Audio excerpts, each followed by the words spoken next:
Good morning, class. So today we will continue with chapter 5. We will be discussing going international.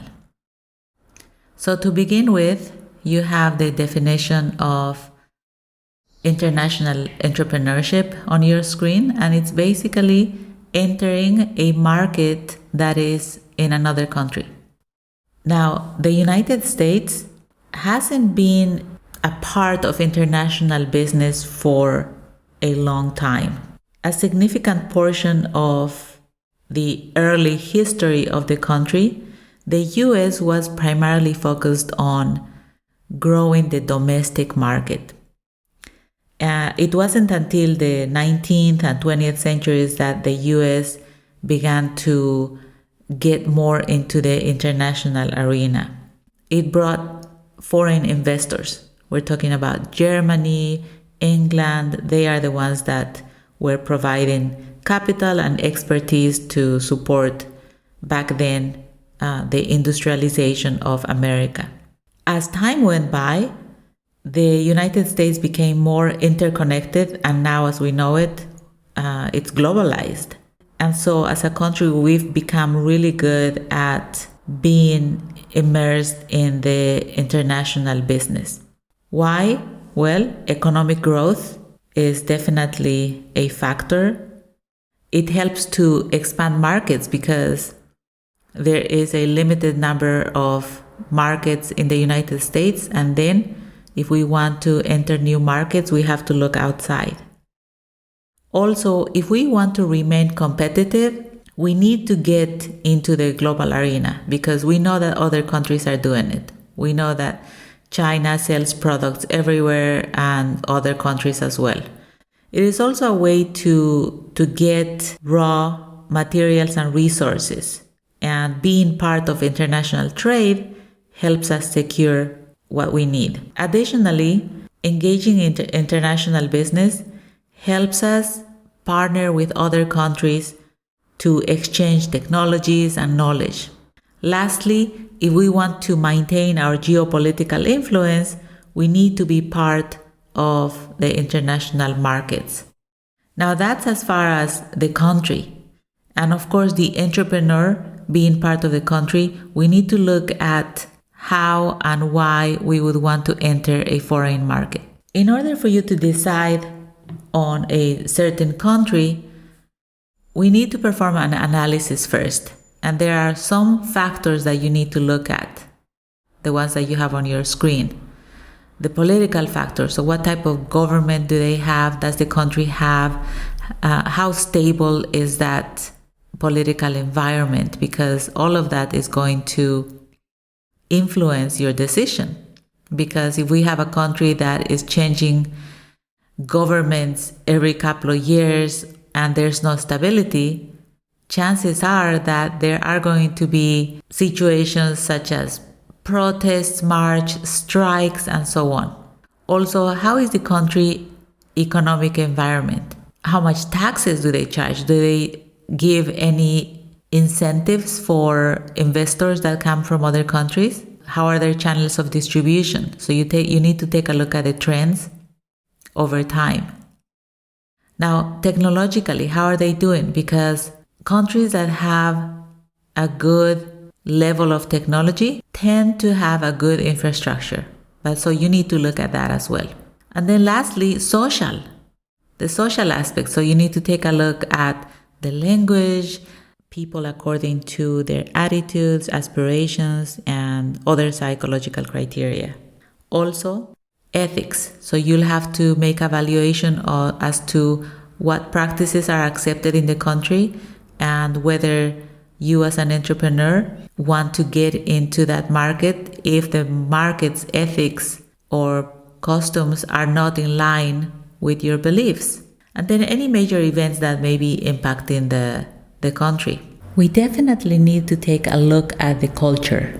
And when I say culture, that means the beliefs, traditions, social organization, religion, politics, education level, customs, all of those elements that make up the culture and that are intangible, because a lot of these things you might not be able to see right away. You might need to spend some time talking to people that are from the country in order to understand. Why is it important? Because the way that you distribute your products, the way that you promote your products in the United States may need to be tweaked, just like McDonald's tweaks the food that they sell in India, for example, or in France. Products are locally sourced, and there are unique offerings like the obvious McBaguette, but also a Croque McDo. McDonald's does this everywhere, of course, but they do it very well in France. Today, McDonald's is universally called McDo in France. It is a cultural institution and even has its own slogan. Venez comme vous êtes. So like, come as you are. It is considered to be one of the biggest and most profitable markets for McDonald's in the world. So all of these aspects are going to be hugely important if you want to expand into another country. You might have seen some of the marketing fails because they were lost in translation.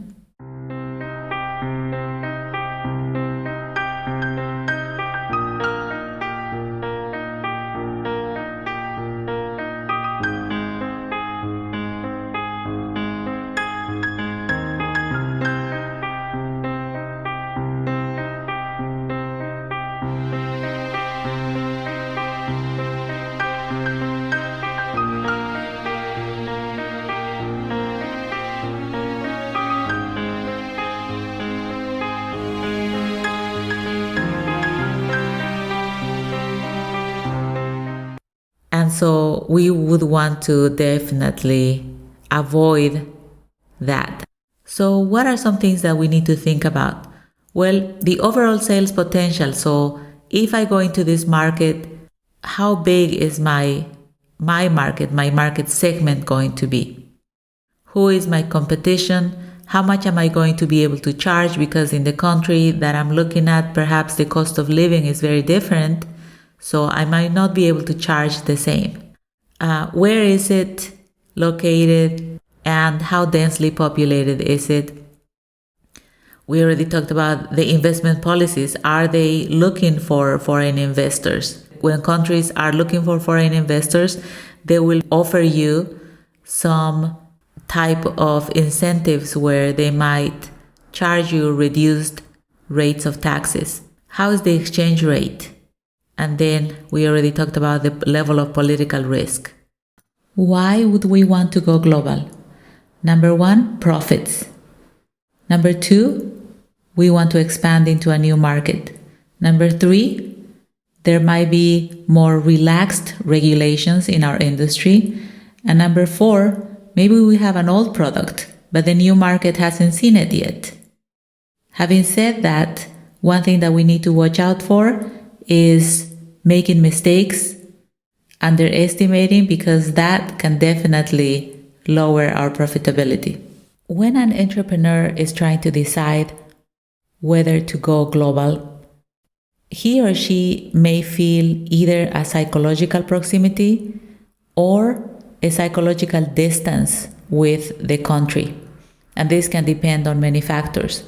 Does the person already speak the language? Do they feel like they know the culture? One thing to remember, though, is that a lot of this is perception.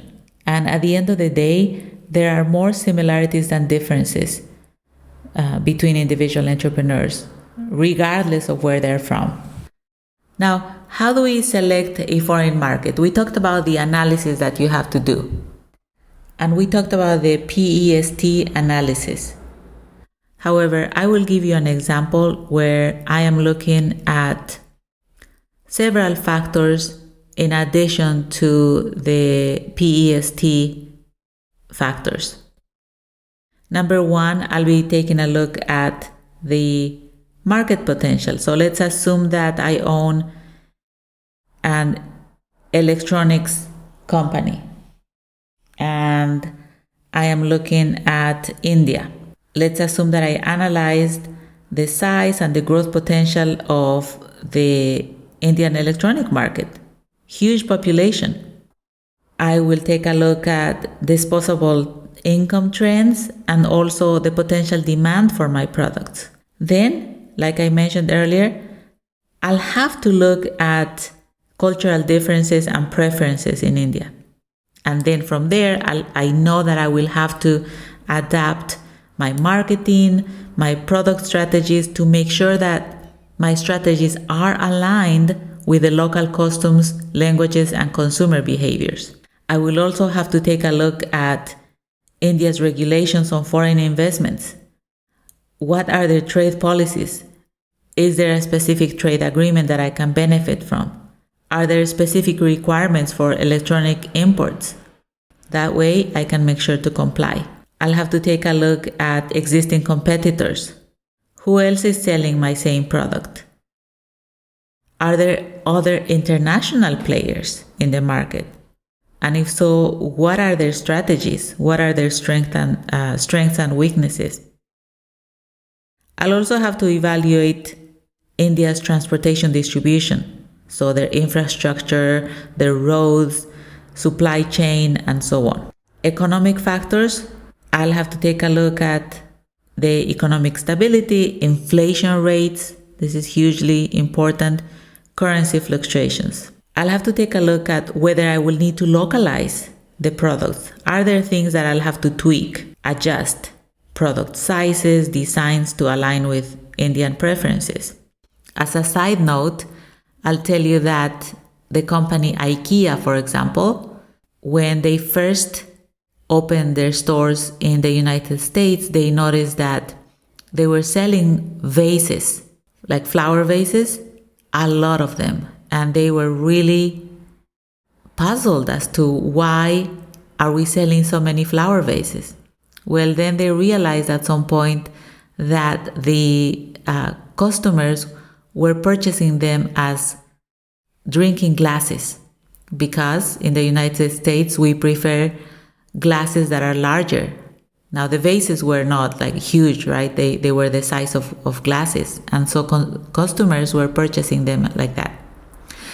And so because of that, they realized that they needed to take a look at other factors. For example, the size of the apartments or flats in Europe are very different than the size of apartments and houses in the United States.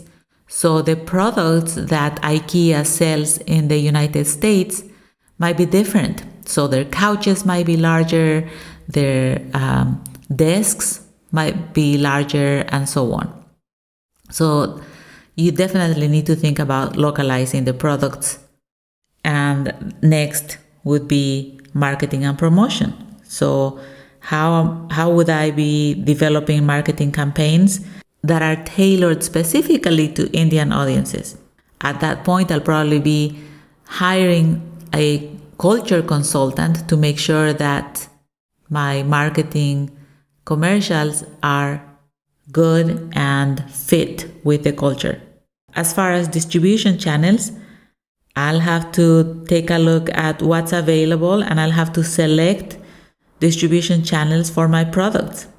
This might include partnerships with retailers, transportation companies, and so on. The price point, I need to set a competitive pricing. So I cannot decide my pricing based on what I charge here.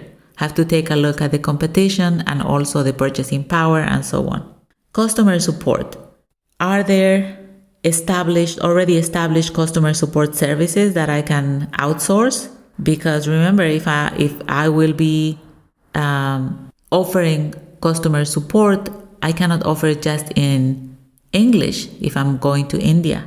I have to make sure that I'm able to find customer support companies that I can outsource that offer multilingual support. Political stability. I would have to assess India's political landscape. And lastly, intellectual property protection. Right? I have to take a look at their intellectual property laws and make sure that any unauthorized use of my technology is prevented. Now, let's say that you are trying to decide between several countries. How would we compare different countries? Well, you would develop the indicators that are most important to you, such as market size, growth, inflation rate, you name it. It'll be dependent on your industry. Then I will get primary and secondary data that will allow me to score the countries. I'll have to select an appropriate weight for each indicator, and that depends on me, right? What is most important for my product? And then, of course, I'll have to analyze the data, and then from there, I'll select the appropriate market. I'll show you a very simplified example just to illustrate this point. Let's say that I'm looking at country A and country B. Let's say that the most important factors for selection for me are the market potential, regulatory environment, infrastructure and logistics, economic factors, and political stability. And I have assigned a certain weight to each of them, right? The weight that you see here is somewhat arbitrary because it's just an example, but you would have to decide for your product, for your industry, what are the most important factors to consider. And then I would gather data regarding the market potential of country A and country B. And then let's say that I realize that country A not only is larger, but my market segment in country A is bigger. Perhaps I am a pharmaceutical company and I am wanting to focus on supplements for people that are older than 50. And then I realized that in country A, that segment, the aging population, is bigger and growing. And that's why I gave it 100. Versus country B, maybe they have a different demographics based on the data that I have selected, so I gave it an 80, and so on. So I'll go through each of these factors, and based on what I find, I'll give them a weight. So for example, for the regulatory environment, let's say that country A has more strict regulations for pharmaceutical products. And so that might tell me that I will need a lot more time and the approval process might be more complex. At the same time, if there are regulations and I'm able to comply, then that means that my products are going to be high quality and I can advertise that. On the other side, let's say that country B, the regulatory laws for pharmaceutical products are very lax, so it is going to be extremely easy, so I gave them 100. Now, I also, let's say that I took a look at infrastructure and logistics, and I realized that country A has a good transportation network and distribution channels. However, country B has a really well-developed transportation network. Their roads are amazing. I have identified really good transportation companies, so it's doing better on that. I gave it a 90. When I take a look at economic factors, let's assume that country B boasts a stable economy. And I looked at the data for the past several years, and it looks like the GDP growth has been consistent. I realized that the population disposable income is high, or relatively high, so that means that I can price my product really well. Now, I also have to consider that the cost of doing business and labor expenses might be higher, and perhaps country A is not as well, and that's why I gave country B 100. When I take a look at political stability, country A has a history of political stability. They also have a great legal system. And so I know that these two factors would help protect my investments and intellectual property. I have all of my scores. Now, how do I know whether I should go with country A and country B? And if it's just between two countries, it might be easier to tell. But imagine that you're looking at 5 countries. You need to give them a score, an overall score. And that is what a weighted score will do for you. So I just took their scores for each factor, multiplied it by the weight, and that gave me a weighted score. And it looks like country A has 91.5, country B has 86, so I am definitely going with country A. There are different ways that you can enter the market. So for example, you can do direct exporting, which means that a company will sell its products directly to customers or distributors. If you do this approach, your company will take full control of the exporting process, from production and marketing, all of it. You'll do all of it. And this has advantages, right? The advantages of selecting direct exporting is that you'll have more control, you'll have direct feedback and insights from the markets, you'll have fewer intermediaries, so you will be able to earn higher profit margins. What are the disadvantages? Well, if you go the direct route, you'll have higher initial investment, more resources, more time, more effort. You'll have to really study the market if you're doing everything on your own, and you'll have to solve logistical challenges. On the other hand, you can also have indirect exporting, which means that here you'll be partnering with intermediaries to handle various aspects of the exporting process. One of the advantages of indirect exporting is that it's lower risk because you have more experienced intermediaries. You will leverage the expertise of these intermediaries, and so therefore you may not need as much resources. And those intermediaries, they may already have knowledge and access to networks, contacts, and so on. Disadvantages would be that you have less control.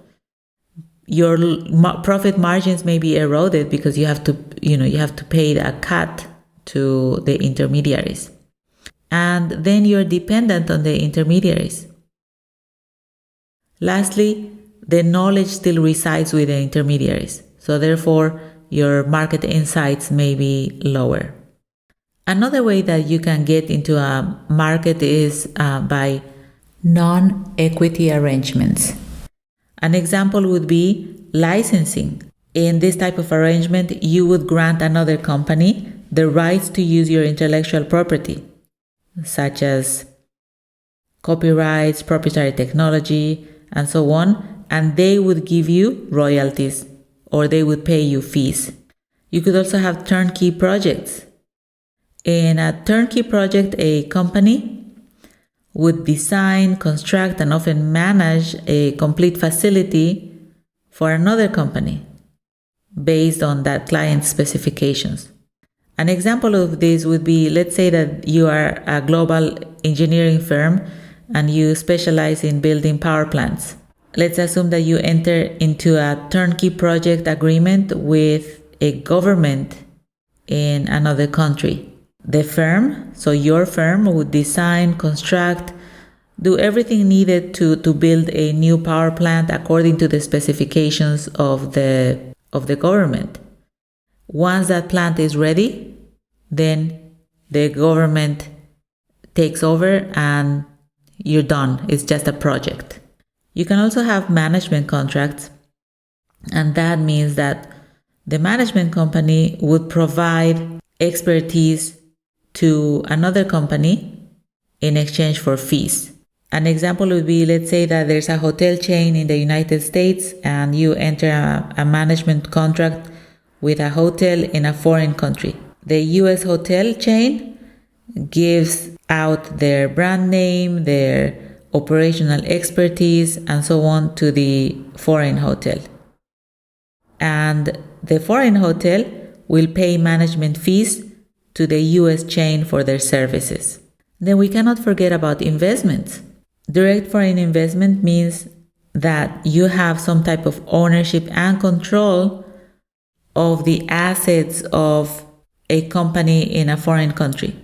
Regarding direct foreign investment, you can have minority interest, joint ventures, or majority interest. Minority interest would be where your company acquires less than 50% ownership of another company. Majority interest means that your company would acquire more than 50% ownership of another company in the foreign country. An example, let's say that you are a multinational retailer and you found a local retail chain in a country and you have purchased a 70% ownership stake, right? It's faster, you have greater control, and you can implement strategies that are aligned with your goals. However, the disadvantage would be that you have higher financial risks. You can also have joint ventures where you collaborate with another company to form a new entity. Advantages would be that you are sharing resources, you're sharing expertise, technology. And the disadvantages is that as with any partnership, there is the potential for conflicts. You could have several types of mergers, horizontal, vertical, and so on, right? Horizontal merger involves the consolidation of two companies that are in the same industry. And the goal for horizontal mergers would be to achieve economies of scale. A vertical merger, companies would be operating in different stages of the same supply chain. An example would be Company A. Let's say that Company A is a steel manufacturer, merges with Company B. Company B is a construction materials distributor. And so that makes sense because one company provides the steel and the other one does something with it. You could also have a product extension merger. That is when two companies in industries that are related merge in order to expand their product offerings. And that way they can diversify their portfolio. An example would be Company A. Let's say that they sell beverages or soft drinks. They merge with Company B and Company B sells snacks. If we cross-sell them, we can market the drink together with the snacks. You could also have a market extension merger that involves two companies combining where they operate in the same industry but in different geographical markets.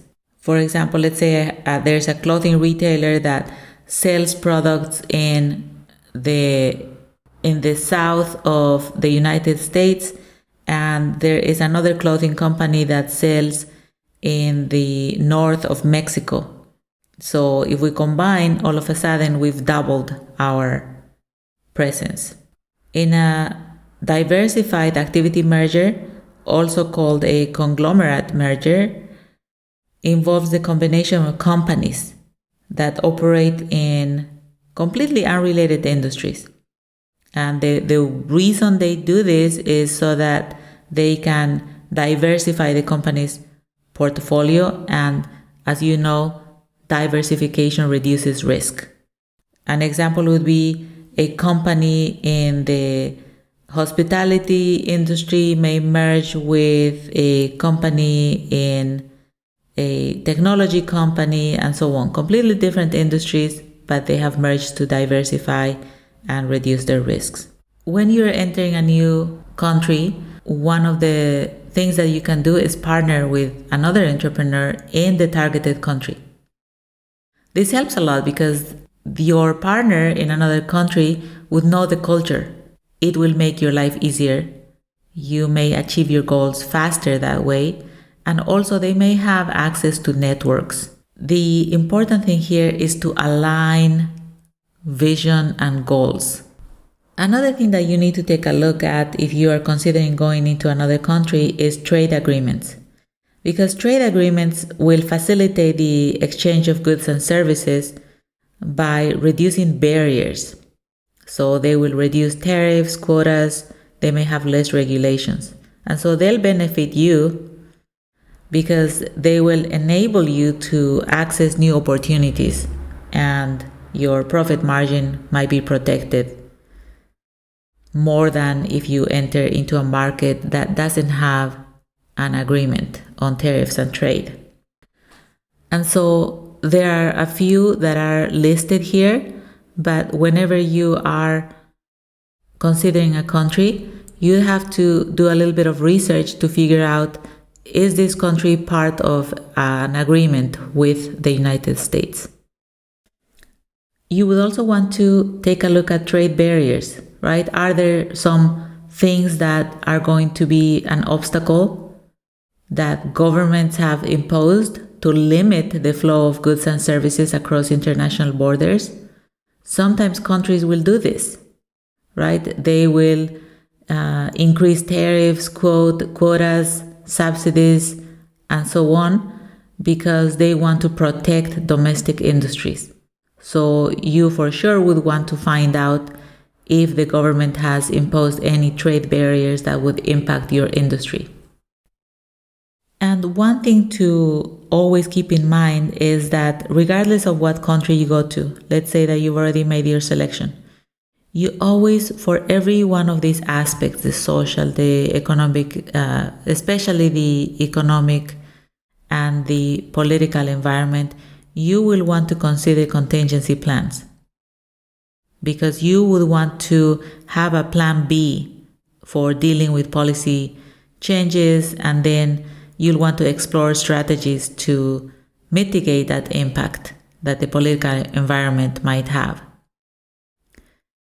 But all in all, going into a foreign market has long-run benefits, because you would be perhaps doubling your market, your target market. Yes, it has its challenges. You have to do a lot of research, but it's definitely worth it. Some companies that we know that have done this and still doing this really well are HEB, for example. So HEB started, as you know, in San Antonio, and now they are in Mexico, and they keep opening stores, and they're doing really well. So that brings us to the end of chapter 5. That's it for now. Until next time. Bye.